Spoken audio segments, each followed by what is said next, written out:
comment mesurer l'effet thérapeutique des interventions qu'on propose en alcoolologie du point de vue des patients. Donc en fait, dans les essais en alcoolologie, on a plusieurs façons de mesurer l'efficacité d'une intervention et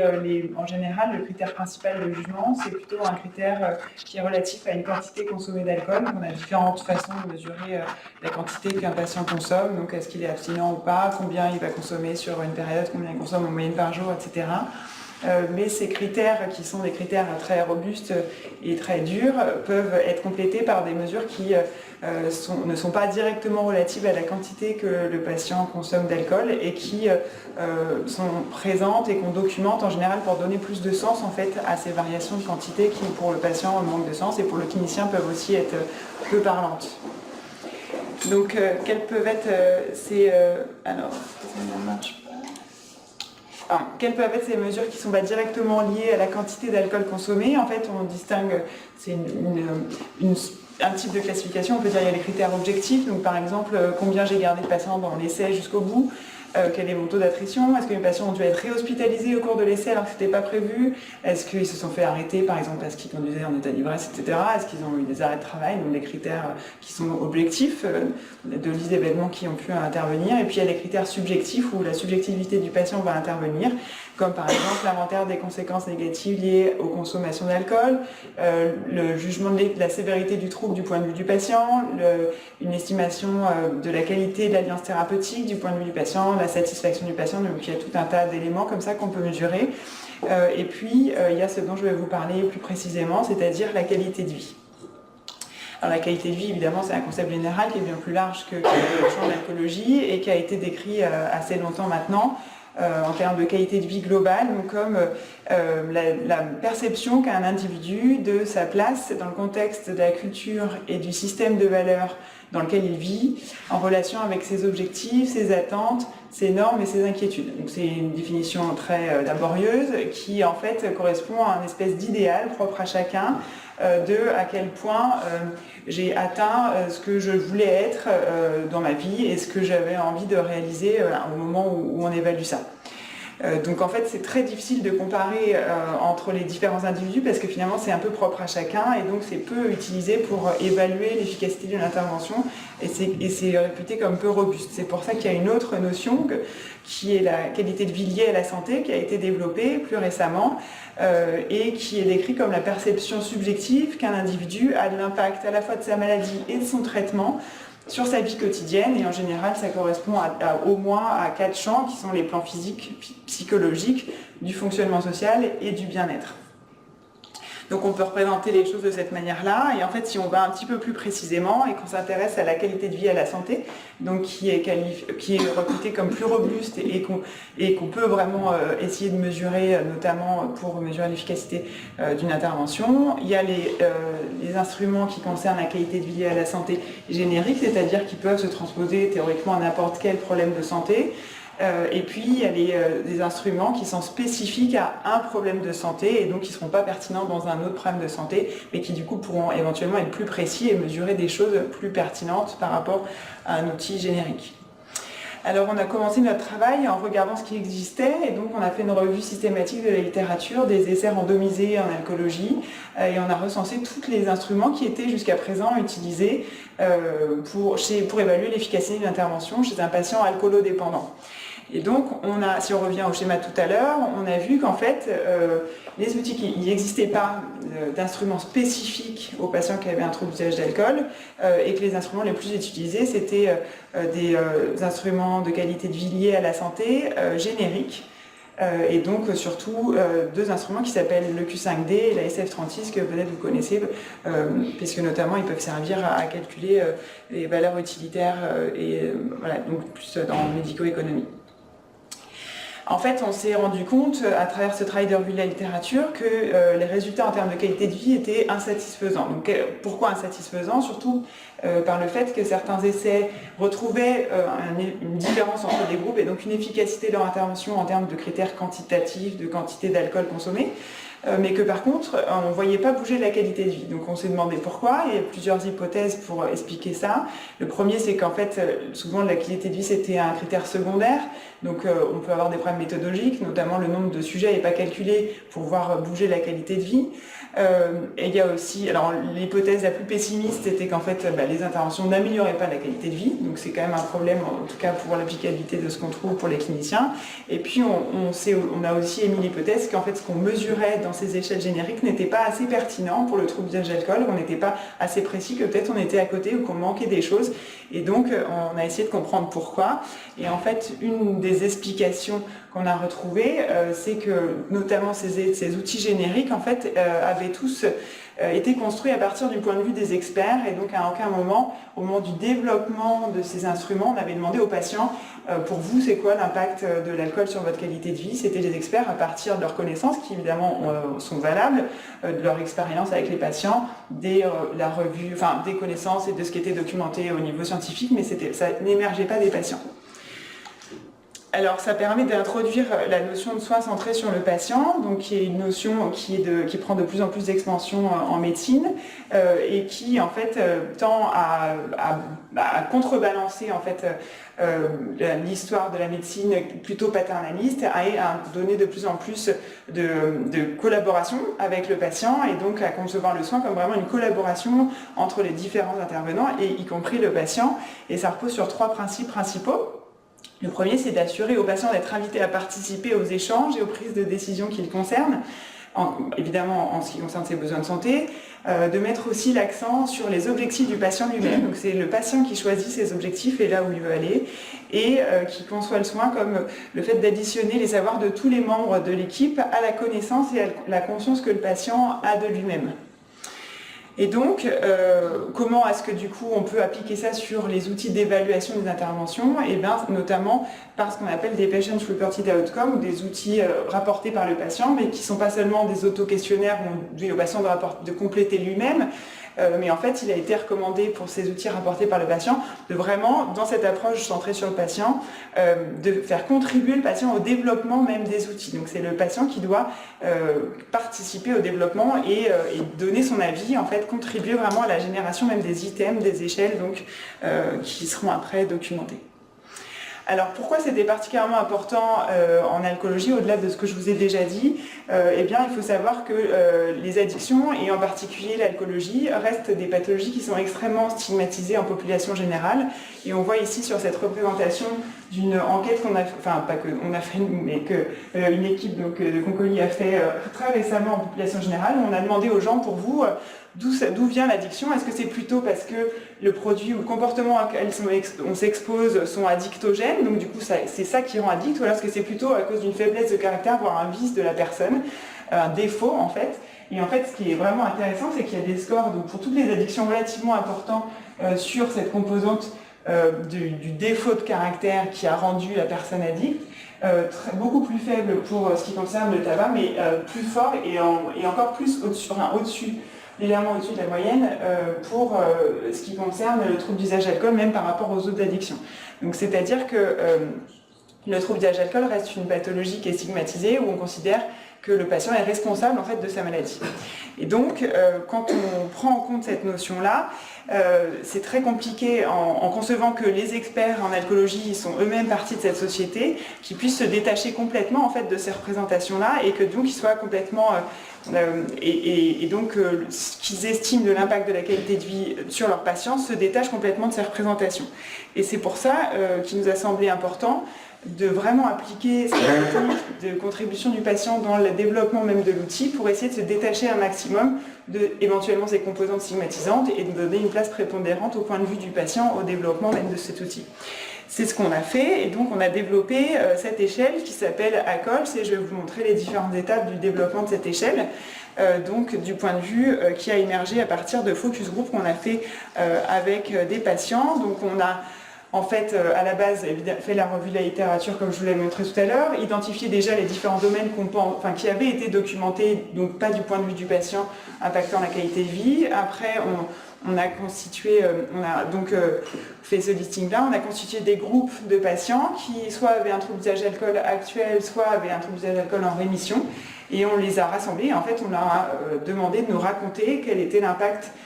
de leur relation avec l'alcool sur leur qualité de vie et quelle elle avait été pour des patients donc, qui allaient mieux. À partir de là, on a retranscrit donc leurs propos, on a donc fait une analyse qualitative où on a pu extirper des thématiques et des items. On a généré donc des items à partir de ces propos. On a créé une première version de l'échelle. On a donc après soumis cette première version à des experts, puis resoumis cette première version à des patients à nouveau pour qu'ils s'assurent de la validité de face et de contenu de ce qu'on avait proposé et que pour eux, la façon dont on interrogeait les choses et le contenu en fait, de l'échelle leur semblait pertinent pour interroger l'impact de l'alcool sur la qualité de vie. Donc, comment est-ce qu'on a procédé à l'analyse de contenu en fait, des transcrits de ces groupes? Et bien d'abord, donc, on s'est familiarisé évidemment avec le contenu. On a encodé, en fait, donc on a étiqueté des segments de discours, des thèmes. On a été aidé pour ça avec un logiciel. Et puis après, on a interprété. Et donc, on a organisé, on va dire, les thèmes et les différents thèmes relatifs à ça. Donc, ce qui a permis de construire cette carte qui constituait une structure hypothétique pour notre échelle. Donc c'est nous qui avons posé cette hypothèse de ces relations en fait, entre ces différentes thématiques. Et donc avec cette thématique abordée au sein de l'échelle ACOLS, avec 34 items, et les 7 thématiques étaient les activités, les relations avec les autres, les émotions négatives, et notamment la culpabilité, le fait de prendre soin de soi, le sommeil, les conditions de vie et la perte de contrôle. La notion de perte de contrôle que vous voyez en haut en rouge, c'est une notion qui est déjà documentée dans d'autres échelles qui sont relatives au trouble d'usage d'alcool, mais qui n'étaient pas rattachées à la notion de qualité de vie et surtout qui ne constituaient pas vraiment l'interrogation de la plainte du patient par rapport à cette perte de contrôle. Pour autant, c'est une thématique qui est très pertinente dans le trouble d'usage d'alcool puisque ça fait partie des principaux symptômes en fait, qu'on identifie pour considérer que quelqu'un a une maladie avec l'alcool. Et donc, c'était particulièrement intéressant de voir qu'on retombait en fait sur un espèce de croisement entre le regard du patient lui-même sur sa pathologie et ce qui nous constituait plutôt un critère diagnostique. Donc je vous donne ici quelques exemples en fait, des items qu'on a pu générer et donc ce qui est aussi particulier dans cette échelle, c'est qu'on interroge directement le patient dans une consigne très précise où on lui demande d'interroger pour chacun des items sa relation avec l'alcool sur les 4 dernières semaines. Et donc il y a parfois l'alcool qui est marqué dans les items et parfois il doit se référer à cette consigne où globalement quand il répond, il interroge l'impact de sa relation avec l'alcool qu'il consomme actuellement ou non. Donc l'alcool a nuit à ma vie sexuelle, j'ai eu honte de moi-même, j'ai eu l'impression que les gens me méprisaient.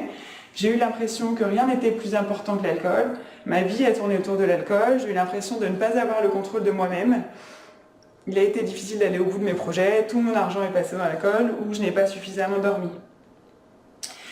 On a par la suite, une fois que cette échelle a été constituée, réanalysé en fait les transcrits des focus group qu'on avait fait, notamment parce qu'on avait réalisé ces focus group à la fois en France et en Angleterre, et donc on a décidé de comparer en fait ce qu'on avait trouvé en France et en Angleterre pour notamment documenter dans une certaine mesure un caractère transculturel aussi des éléments qu'on avait retrouvés. Et donc cette fois-ci on a utilisé une autre technique d'analyse qualitative avec un logiciel qui s'appelle Alceste et donc qui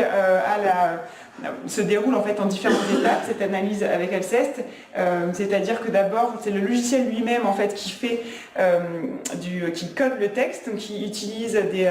des formes réduites de mots, donc en gros comme des radicaux par rapport aux mots,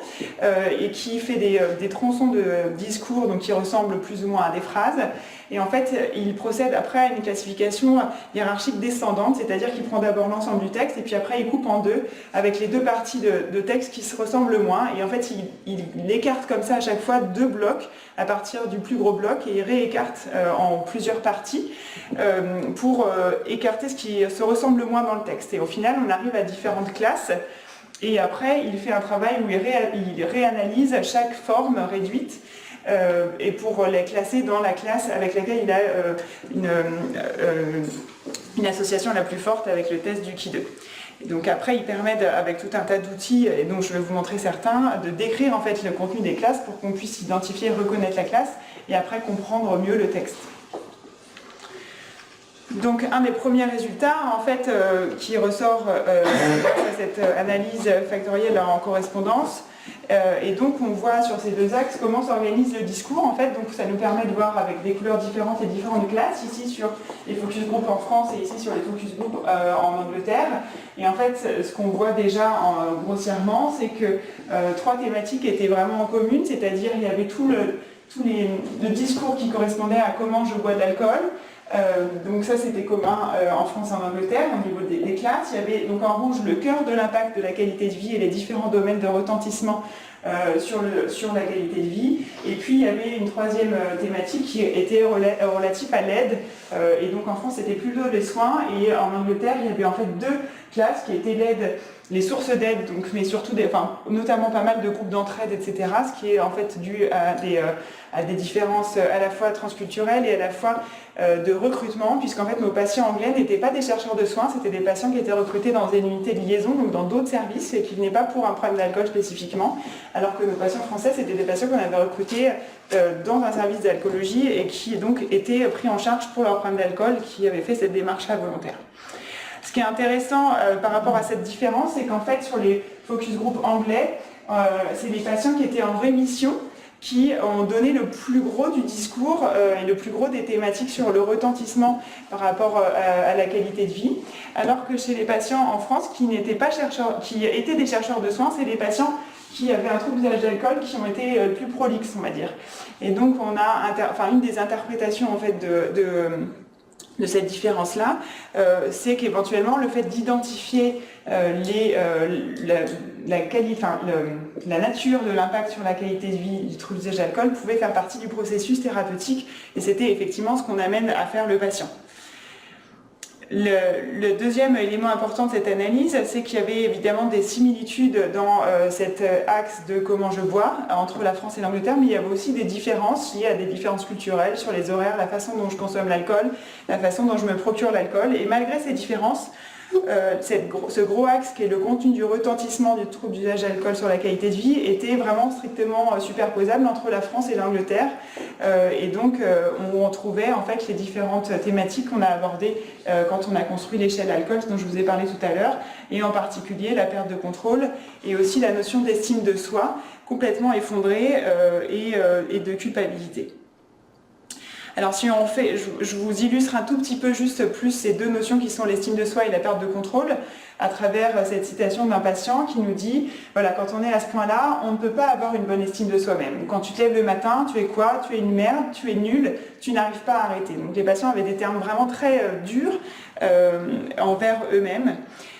Et ce qui est intéressant aussi quand on regarde ici donc cette analyse en cluster qui permet en fait de prendre cet axe en rouge qui est le retentissement et de le réorganiser pour voir les co-occurrences en fait entre les mots, donc la proximité à comment les mots apparaissent ensemble dans le discours de façon co-occurrente. Et en fait on voit qu'au centre, donc c'était self-esteem, était très proche des mots changement, et notamment aussi des mots comme devenir méchant, provoquer des disputes, en fait les patients blessés, les patients nous expliquaient en fait qu'ils se transformaient en une autre personne, notamment quand ils étaient alcoolisés, qui ne correspondaient pas à la représentation qu'ils avaient d'eux-mêmes, et qui étaient donc une personne avec des adjectifs et des qualificatifs extrêmement négatifs et péjoratifs. Alors si on regarde l'autre notion qui est la notion de perte de contrôle, on peut l'illustrer avec cette citation d'un patient qui dit, voilà, quand on est sous l'emprise, on ne peut vraiment plus se contrôler soi-même. Et plus contrôler soi-même, en fait, les patients rapportaient le fait qu'ils ne pouvaient plus contrôler leur consommation, mais aussi qu'ils avaient du mal à contrôler leur propre comportement, notamment quand ils étaient alcoolisés. Comme ce patient qui dit, voilà, ce qui me fait super peur, c'est de retomber dans l'engrenage de l'alcool, ne plus pouvoir se contrôler et contrôler son propre comportement, on peut aller jusqu'à en mourir. Et en fait, si on regarde sur les mêmes sortes de représentation que tout à l'heure, on note qu'il y avait des articulations fortes entre cette notion d'estime de soi et de perte de contrôle chez les patients français, et qu'ils associaient ça aussi de façon assez proche avec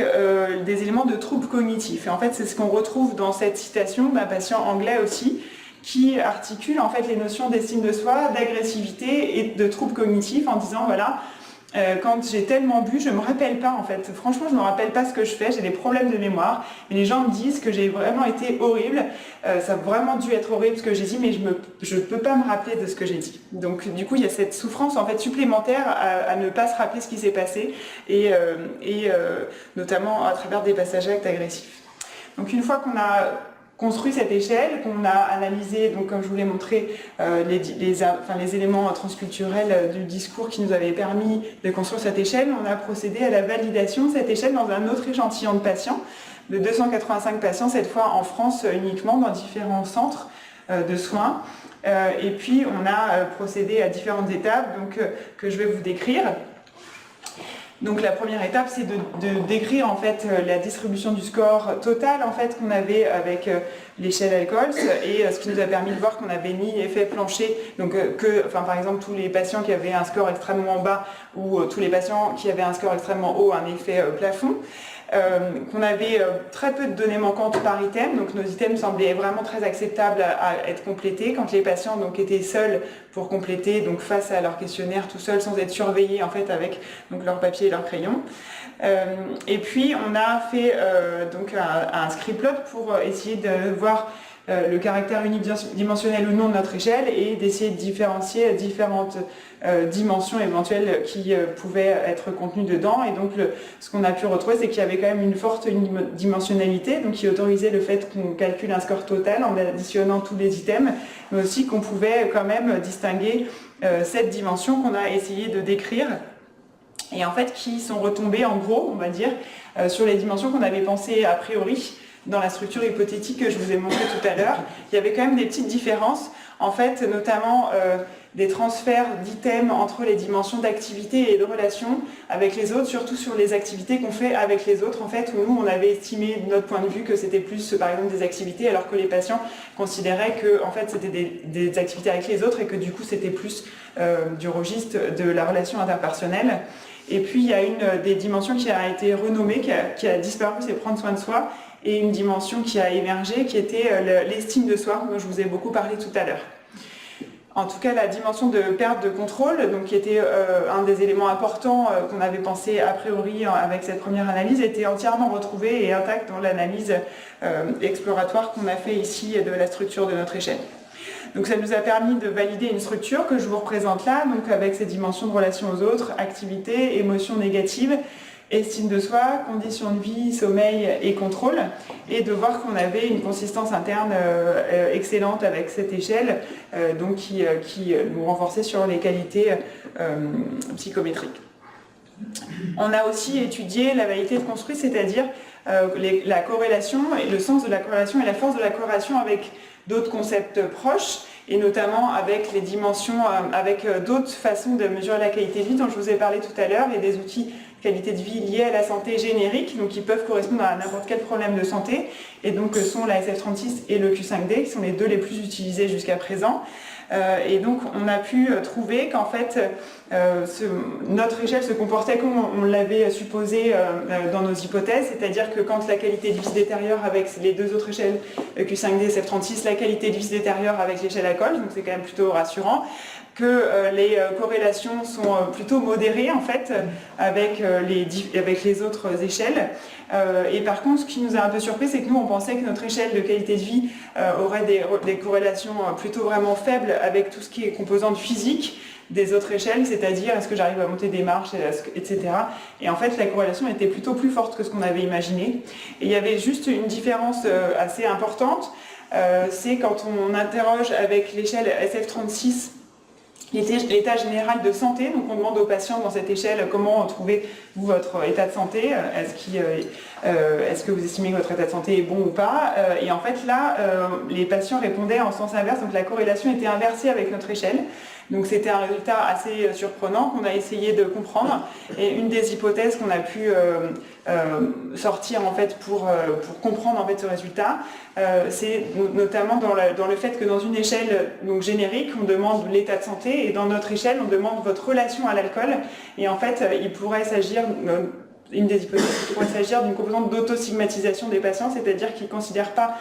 forcément leur trouble d'usage d'alcool comme un problème de santé, mais plus comme un problème qui est de leur comportement, qui est de leur responsabilité, et donc ils disent en fait j'ai un bon état de santé, par contre j'ai un problème d'alcool sévère, on va dire, parce qu'ils ne considèrent pas que leur problème d'alcool est vraiment un problème de santé. Donc ça pourrait être une hypothèse qui peut expliquer ça.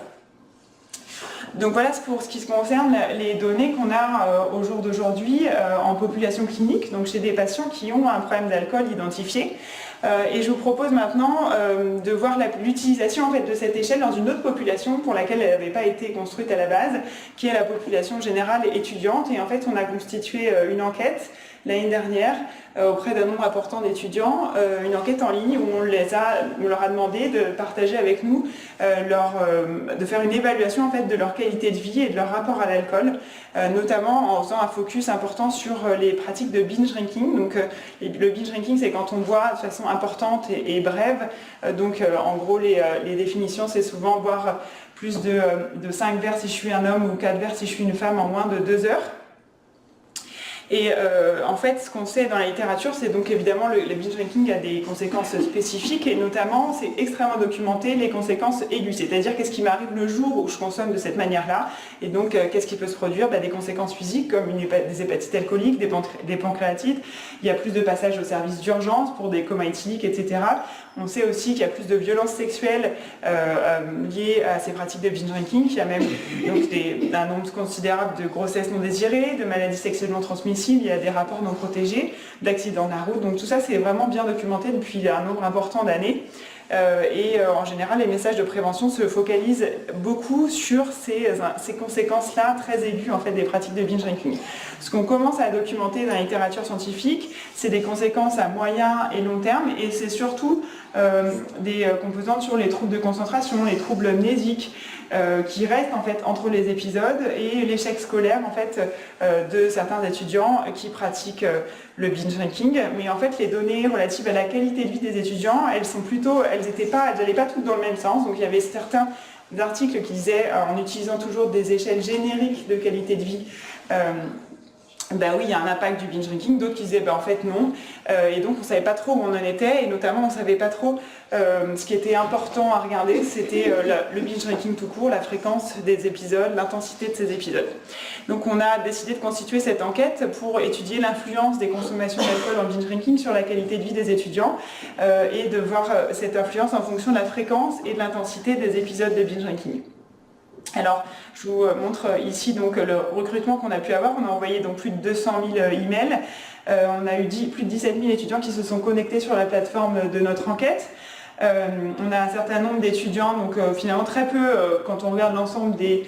étudiants qui se sont connectés, qui avaient des réponses pas sérieuses. Donc en fait, il y avait des insultes, c'était flagrant qu'en fait la personne n'était pas dans une alliance et donc n'avait pas des réponses informatives. Donc on les a exclus. Et puis en fait, on a décidé de se focaliser sur la population de moins de 30 ans, qui est une population plus typique, on va dire, étudiante.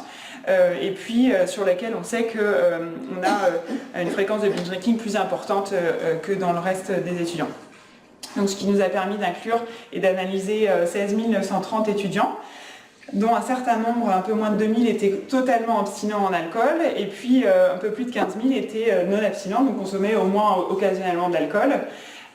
Et en fait, on a au final retrouvé sur ces étudiants-là 50% de nos étudiants qui avaient pratiqué au moins une fois dans le mois dernier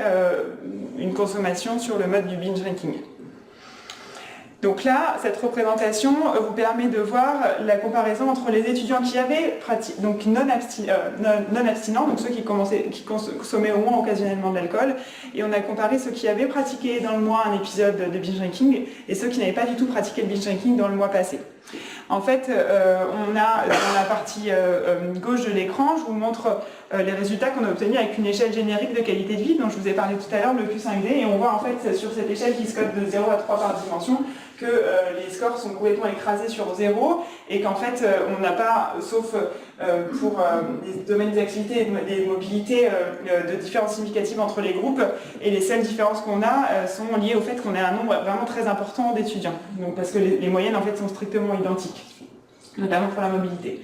Avec notre échelle ACOLS, on a trouvé une différence significative entre les deux groupes. Il faut savoir que c'est des impacts quand même qui restent très faibles, puisque notre échelle, elle se code jusqu'à 102, et que là, le score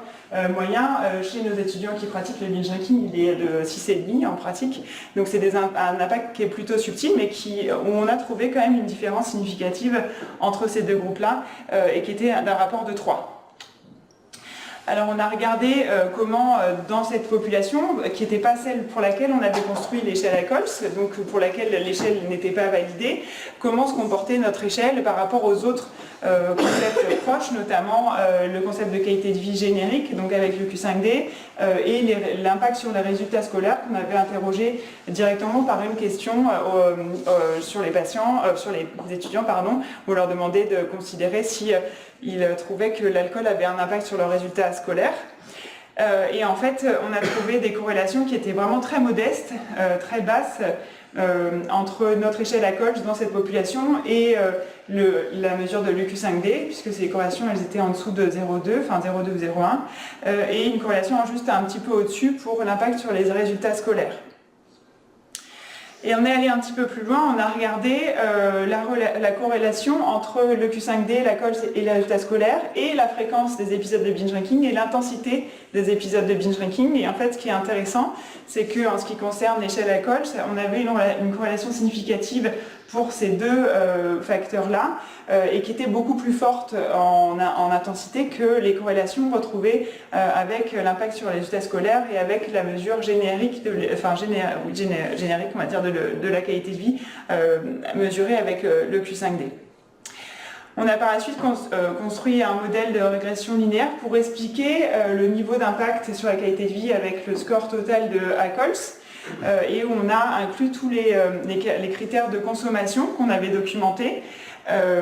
et des critères environnementaux que je vais vous montrer juste après. Et en fait, on voit ici en gras tous les facteurs indépendants qui ont été associés avec un impact plus important sur la qualité de vie des consommations d'alcool mesurées avec le score ACOLS. Et en fait, ce qu'on retrouve ici, c'est que l'association significative avec l'intensité des consommations, en fait, elle se retrouve plus dans ce modèle de régression linéaire, et le critère qui ressort vraiment de façon la plus forte, c'est la fréquence des épisodes de binge drinking. Et c'est assez intéressant parce que jusqu'à présent, les messages de prévention dont je vous ai parlé, qui s'intéressent surtout aux conséquences aiguës des épisodes de binge drinking, en fait, sont plus focalisés sur le fait de réduire l'intensité des épisodes, et on parle peu en fait de la fréquence des épisodes. Alors il y a quand même un effet évidemment de balancier, parce que si je réduis de façon très importante l'intensité de ma consommation un jour J, du coup je sors en fait de la catégorie du binge drinking, et donc forcément je diminue la fréquence. Mais en tout cas, les messages ils sont plutôt construits pour réduire l'intensité des jours de consommation, et pas forcément pour réduire les fréquences de ces modes de consommation. Si on regarde les autres critères plus environnementaux, en fait, on a remarqué que donc les étudiants les plus jeunes en fait, avaient un impact plus important de leur consommation d'alcool sur la qualité de vie, que les hommes aussi, que les étudiants qui avaient une maladie chronique avaient aussi un impact plus important de leur consommation d'alcool sur la qualité de vie, les étudiants étrangers également, et ceux qui étaient en difficulté financière aussi. Et enfin, que le fait de consommer une autre substance, hormis hormis le tabac et hormis les substances pour lesquelles on avait des prévalences de consommation très faibles, donc la cocaïne et l'héroïne, on avait aussi chez les consommateurs, donc plus de psychostimulants ou de cannabis ou qui pratiquaient les jeux d'argent, un impact des consommations d'alcool aussi plus important sur la qualité de vie. Alors, si on essaie de regarder de façon plus précise quelles dimensions étaient plus impactées et aussi quels items étaient plus impactés, j'ai représenté ici la distribution en fait,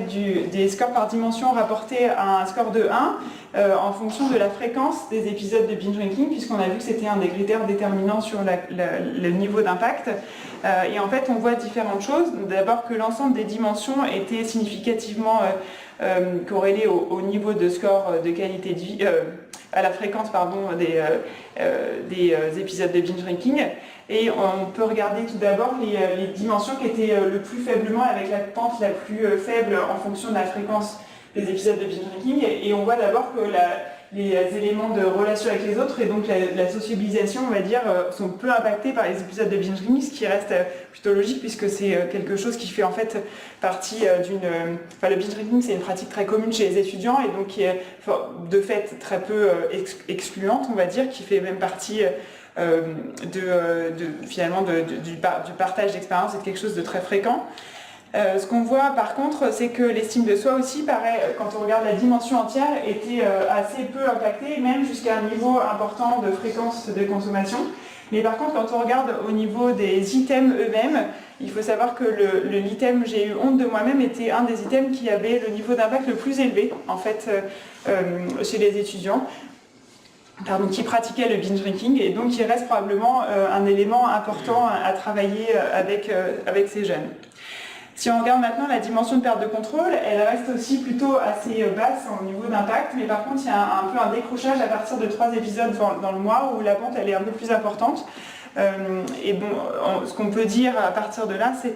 notamment, on sait qu'en fait les pratiques de binge drinking, elles sont très planifiées, donc c'est pas quelque chose qui surprend les jeunes où tout d'un coup ils perdent le contrôle, c'est presque une perte de contrôle. Ils cherchent en fait la perte de contrôle dans cette consommation très rapide et très forte, et donc du coup c'est plutôt assez logique que quand on leur demande est-ce que vous perdez le contrôle de vos consommations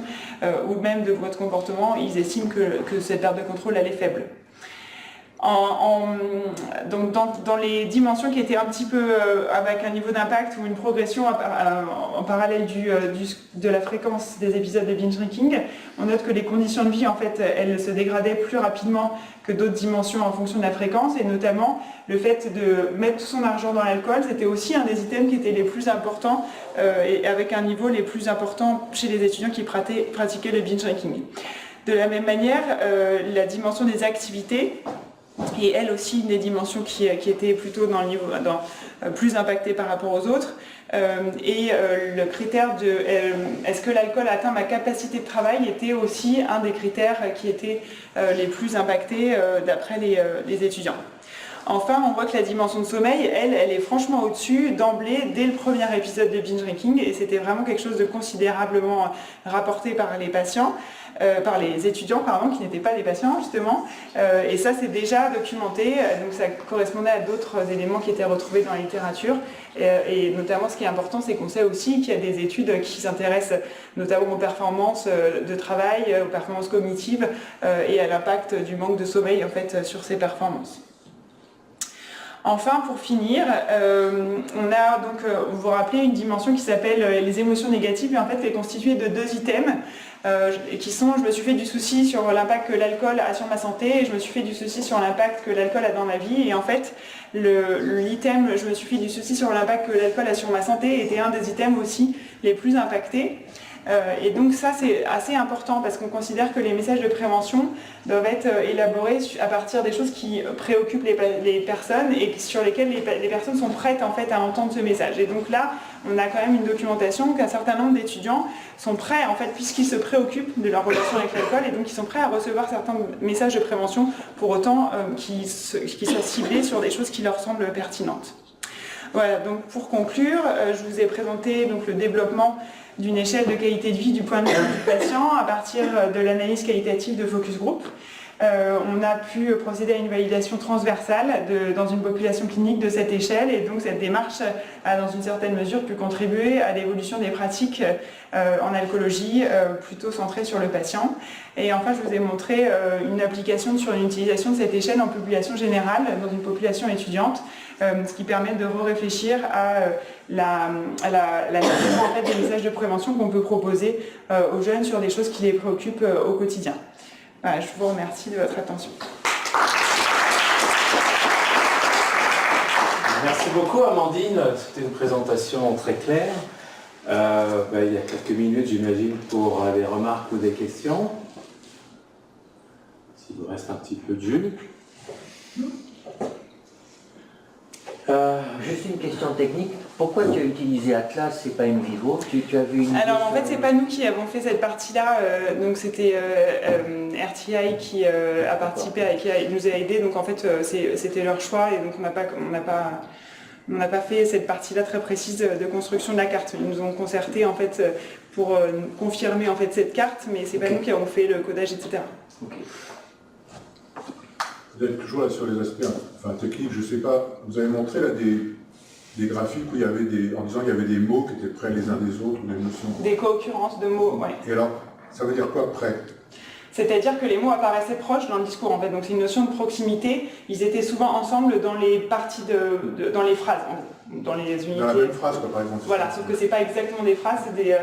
unités de contexte élémentaires, mais c'est quasiment comme une phrase. Donc c'est plus ou moins la longueur d'une phrase, on va dire. Et donc c'était des mots qui étaient souvent ensemble dans ces portions de texte. Et donc on considère du coup co-occurrents. Et donc ils font sens ensemble, on va dire. Est-ce qu'on peut imaginer que cette échelle-là puisse être utilisée dans d'autres addictions, peut-être en imaginant que ce sera quand même plus adapté que les échelles génériques, ou est-ce que vous envisagez ça ou pas? Alors en fait, on nous a posé souvent cette question, et en fait, on a réfléchi au début, en fait, où on a élaboré cette échelle-là, qui partait vraiment des propos des patients eux-mêmes, où on ne partait pas d'un a priori en fait, sur la nature de l'impact, et donc on s'est dit que d'appliquer cette échelle-là à une autre addiction, en fait, c'était remettre un a priori en fait, d'experts dans ça, et que du coup, c'était compliqué en fait, d'appliquer ça, mais bon, on s'est bien dit que quand même ça pouvait, qu'il y avait un travail probablement à faire sur les autres addictions, et donc c'est ce que notamment Nicolas qui est là va réaliser cette année, et en fait il va reproduire cette méthodologie-là dans les addictions aux jeux de hasard et d'argent, qui sont aussi en fait une maladie qui a un gros impact aussi psychosocial et pour lesquels visiblement, sur la revue de la littérature qu'il a fait, les échelles utilisées sont pas notamment, les autres échelles génériques sont pas spécialement pertinentes, et donc du coup il va refaire la même chose mais en repartant à nouveau des propos des patients. Voilà. Quoi? Moi je me demandais si c'est pas quelque chose qui, dans la qualité de vie par rapport à l'alcool, qui évolue justement beaucoup dans le soin. Que justement, c'est quelque chose dont les personnes peuvent prendre conscience de plus en plus aussi des fois qu'ils sont dans le soin. Alors en fait, si je comprends bien ta question, tu dis que ça bouge, mais aussi qu'au début, ils n'évalueraient pas vraiment l'ensemble de l'impact, c'est ça? Exactement. Donc en fait, on n'a pas d'évaluation jusqu'à présent de sensibilité au changement, parce qu'on n'a fait qu'une validation transversale, et on va avoir en fait des données prochainement qui vont nous permettre de faire ça. Mais en fait, ce qui est très important, c'est qu'on voit, notamment chez les patients qui sont dans le soin, en fait, c'était eux qui nous ont donné la plus grosse partie de toute la nature de l'impact, en fait. Donc, ils ont été très capables d'identifier eux-mêmes d'emblée la nature de l'impact. Après, il y a des éléments de précaution à prendre au moment de la passation d'échelle, notamment pour éviter la désirabilité sociale et pour faciliter en fait, le fait que le patient remplisse les items qui peuvent être assez violents en fait, à remplir, comme je coche j'ai eu honte de moi-même, c'est vrai que c'est difficile, quoi. Et donc on demande vraiment à ce que les patients remplissent dans l'intimité, pas sous le regard de leur soignant et seuls en fait l'échelle pour que du coup ça soit plus fiable et qu'ils soient moins soumis à ça et qu'ils soient vraiment dans une démarche d'introspection. Et en fait dans la pratique clinique en tout cas que moi j'ai d'échelle quand je m'en sers, les patients qui sont même des patients pour qui on dirait qui ont vraiment du mal à parler de la maladie de l'alcool, en fait, ont une facilité importante à remplir en fait, les différentes échelles et même code des items sur lesquels on n'aurait pas suspecté un niveau qui puissent partager un niveau d'impact important et en fait le font. Mais après, ça c'est juste mon expérience clinique et donc il faut le documenter. Le fait de cocher une case est peut-être plus simple que de dire oui, c'est vrai, en rentrant du bar le soir, je me prends la tête avec. Peut-être c'est plus simple et puis surtout on a eu une vigilance importante à réutiliser les mots des patients eux-mêmes. Donc on pense que la proximité en fait dans le phrasé en fait des items du coup facilite le fait que les personnes s'y retrouvent et qu'elles sont vraiment proches des préoccupations que d'autres patients en fait ont partagées et que voilà donc et puis effectivement le fait que du coup ça soit formulé pour moi en fait c'était plus facile même au début en fait pour faire ça. Après c'est sûr que c'est il faut qu'on fasse attention à ça et qu'on regarde, mais voilà, donc effectivement. On peut imaginer que la démarche du soin, le travail avec le thérapeute aide en effet à prendre la mesure de l'impact de l'alcool sur sa qualité de vie, et inversement, on peut imaginer que avant le soin, le fait de mesurer un impact important de sa qualité de vie nous engage vers le soin. Donc on s'attend en effet à une relation entre le soin et des scores importants d'altération de qualité de vie par l'alcool. Il y avait... je pensais qu'il y avait Max qui était bien. Parce que si j'ai bien compris, ce que vous avez dit au début, les scores génériques ne vous satisfaisaient pas, pour toutes les raisons que vous avez expliquées, mais aussi parce que vous ne voyez pas de variation avec le soin, enfin, si j'ai bien compris. Et est-ce que là, vous avez regardé si... est-ce que ça vous sert, par exemple, pour regarder si telle ou telle prise en charge...